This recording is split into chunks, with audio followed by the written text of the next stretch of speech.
இல்லை என உனது பயணங்கள் தொடர்ந்து போகட்டும். அலைவரும் அடுத்த திருப்பத்தில் உனது கரை எதிரிலே தோன்றிடும். வேறெங்கோ செடி எங்கோ நீ இங்கு தனியாய் போகிறாய். வழி தவறி வீட்டில் வந்த பறவையை போலவே பார்க்கிறாய். நீ கடவுள் எழுதி வைத்த மண்ணில் வந்த ஒரு கவிதையடா.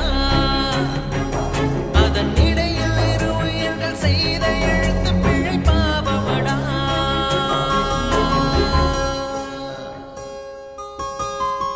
ஆராரோ பாட இங்கு தாயும் இல்லை. உன்னை அள்ளி செல்லம் கொஞ்சம் யாரும் இல்லை.